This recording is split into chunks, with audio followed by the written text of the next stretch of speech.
This is the Jeep Brute. This is the precursor to the Gladiator. They only made a couple of hundred of these at American Expedition Vehicles, and they are an absolutely fine Jeep. This Jeep represents my 9th Jeep. It was everything that I wanted it to be. There's only one problem with this Jeep, and there's one problem with the all other Jeeps that are out there in the world, including the Gladiators and your regular JKs. And that is the fact that they have these hardtops. The problem with these hardtops is they have to go on the Jeep, they have to go off the Jeep. So you either have to create a hoist to go above it, or it takes at least 2 people to take one off. I don't care which one you've got. My name's Chuck, and I've got a solution. What I'm gonna do is I'm gonna create the world's first hardtop convertible to work with all Jeeps. It shouldn't even work with the Ford Broncos when they come out. In this journey, I'm gonna have to learn how to do all types of new programming for my 3D printer. I need a giant 3D printer, one big enough to print an entire hardtop. I've got to figure out gaskets. I got to figure out the best material that has to be made for this thing so that it's weatherproof. I got to figure out how to paint it. I got to figure out what type of seals are going to work with this. But I got a plan on how to do it, and I think that this is actually going to work. Behind me is one of the largest 3D printers that you could possibly purchase for home use. In fact, this printer is so big, you have to put it together yourself. It comes from Israel. It's a Modix Big 120X, all right? This printer is so big that I can print objects that are 4 feet long, 2 feet high, and 2 feet across. And I'm gonna use this printer to work with the hardtop, and that hardtop and its dimensions will be limited based on the size of this printer, but I think I can actually do this. The other printer that I have is a smaller printer. This is a Zortrax 200, and it's actually a very, very fine printer, meaning like I can get really fine, minute little pieces with it. So this I'll use for most of my accessories, like the like handles and things like that. Now for the design itself, this is the top of the Jeep.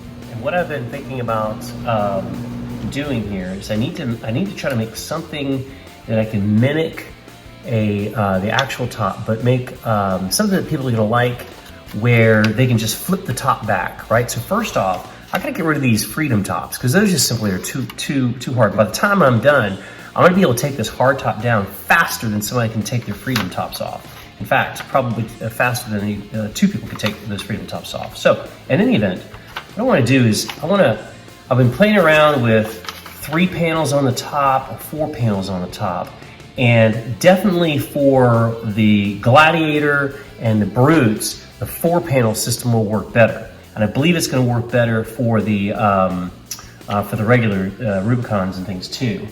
Part of that issue that I have is how wide the Jeep is, right? So if my Jeep, if this is the width of my top, then I'm gonna be limited by the width of my printer that I have over here, right? Because if this printer can only go 2 feet across, then I'm limited to about 24 inches as far as these panels actually will go, right? So what I'm gonna do is I'm gonna create a top that's gonna consist of 4 panels, and there's a reason why, because I want this to fold down into the bed of the Jeep, flush up against the front end of the truck bed, right?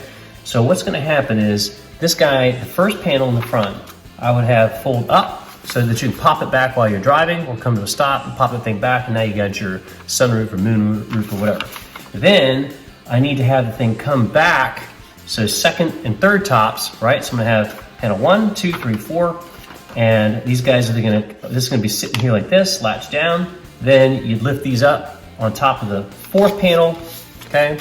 Then what will happen is now I've got 4 panels all together, and then these then are gonna come back on a panel in the back, lift up, come down, fold, and then double bend over into the truck bed. That's what I'm thinking is gonna actually work here. All right, so the software that I'm gonna end up using here is Fusion 360. So I gotta get used to this software. It's completely brand new to me. I've used other software in the past. But this I'm gonna need primarily because it's gonna be able to do some timelines and stuff, because there's gonna be a lot of changes, and this is gonna be a long project.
rear panel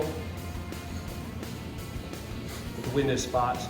This section here is going to connect to the truck, and then there's a hinge already built into this section here.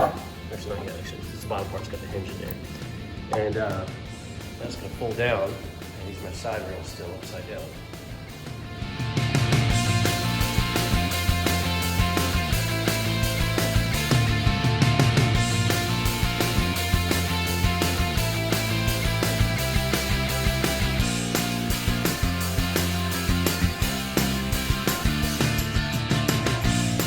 Spray paint time.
Great, the prototype works. I had it mounted, I drove around with it for about a month or so, put some temporary seals in it, and it really did work great. There are a couple of things that I found that I needed to modify for the final version, one of which was the width of my panels on the top actually were a tad too wide because I needed to make sure they fit down perfectly between the two wheel wells. Now, I thought I measured them right. I was off by about 1/2 of an inch. Who would have thought that 1/2 of an inch would have made a difference? I could have tucked them down in front of the wheel wells, but I didn't want them bouncing up and down inside the truck bed.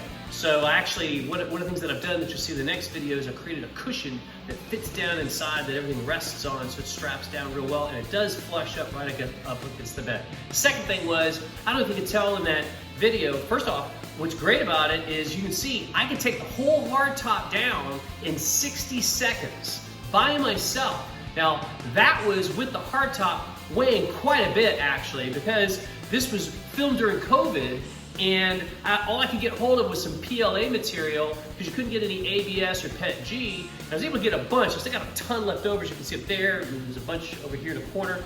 And but because of that, and I was using a thick nozzle to print this thing because with the material I was doing, it was going to melt in the Texas sun because it has a low melting temperature. But it was great for what I was doing. But because of that, I had to make it extra thick, so therefore it ended up weighing, each one of those panels was about 10 or 11 pounds each. And then of course, the hinges have a little bit of weight. So you had to be able to handle about 50 or 60 pounds to take that top down.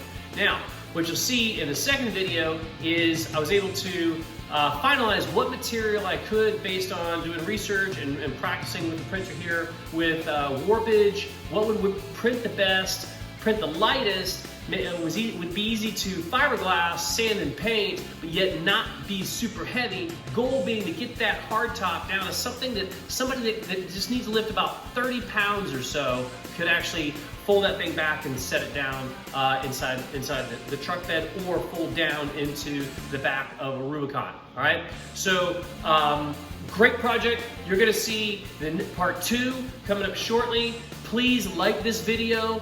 Please follow me so that you can see the next video when it actually comes out. World's first hardtop convertible Jeep. It is actually done now, the final prototype, and it is at the painter, getting painted as we speak. Hopefully I don't end up having to paint it because they're taking their time with it. That's all I'm waiting on at this point in time. So, like the video, follow this. If you have any comments, please let me know. There's also another surprise that you're gonna find out that I figured out how I think I can put on the inside some tracks for getting out of the mud, things like that. So anyway, look forward to the next video coming out, and thank you for watching.